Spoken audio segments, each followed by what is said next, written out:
I দাঁড়ান দাঁড়ান দাঁড়ান দাঁড়ান দাঁড়ান।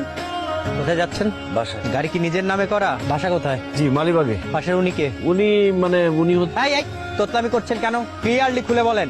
উনি আসলে আমাকে হঠাৎ করে কি সমস্যা? নিজের বউর পরিচয় দিতে লজ্জা লাগে? স্যার আমি আপনাকে বলছি, আমরা হচ্ছে নবদম নিউলি ম্যারিড কাপল।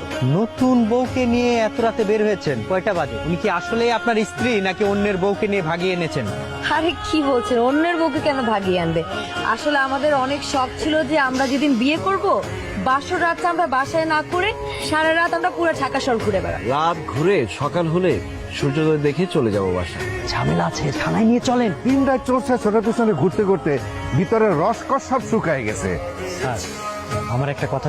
এই চুপ থাকতে বলছি। আপনাদের প্রেম ভালোবাসা অনেক ঊর্ধ্বে ঊর্ধ্বে চলে গেছে। আমাদের উচিত ছিল এই ঢাকা শহরকে আপনাদের মতো রোমান্টিক কাপলদের জন্য পরিবেশ তৈরি করা। আসি স্যার, ভালো থাকবেন, দোয়া করবেন আমাদের জন্য।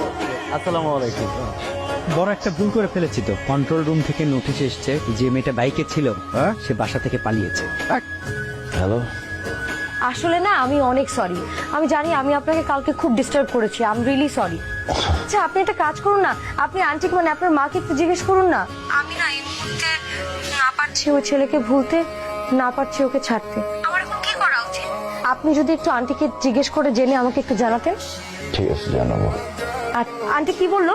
মা বলেছে যে যাওয়ার তাকে চলে যেতে আসার সে আপনি আপনি আসবে। আন্টি না একদম ঠিক কথা বলেছে। আচ্ছা আপনি একটু আন্টির কাছে ফোনটা দিন না, আমি একটু ওনাকে সালাম দিব আর ওনার কাছ থেকে একটু দোয়া নেব।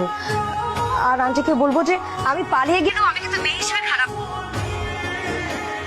কি ব্যাপার এরকম করে তাকিয়ে আছেন, মনে হচ্ছে ভূত দেখলে? না না, আপনি ভূত হতে যাবেন কেন? আপনি তো সাক্ষাৎ পড়ি। যাই হোক, ফাইনালি আপনার মুখে প্রশংসা শুনলাম। এবার চলো। কোথায়? কোথায় মানে কি? আপনি জানেন না আমি কোথায় কোথায় যাই? আপনি আবার বাসা থেকে পালিয়ে এসেছেন? তাহলে ফাইনালি আপনার বয়ফ্রেন্ড রাজি হলো বিয়ে করতে আপনাকে। আলহামদুলিল্লাহ, আপনার একটা গতি হয়েছে। আর কিছু?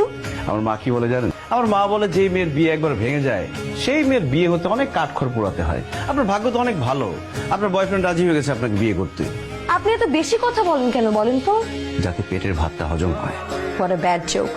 শুনুন, আমি যেখানে ব্রেক করতে বলবো একমাত্র সেখানেই ব্রেক করবেন, এছাড়া আর অন্য কোথাও ব্রেক করা যাবে না, ঠিক আছে? প্লিজ কোনো ট্রাফিক পুলিশের সামনে আমাকে ব্রেক করতে বলবেন না।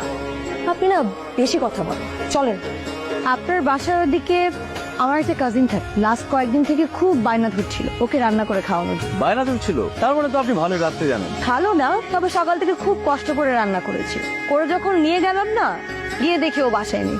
ও সো স্যাড। তারপর কি হলো? যেহেতু আপনার বাসার পাশেই ছিলাম, আপনার কথা খুব মনে পড়ছিল।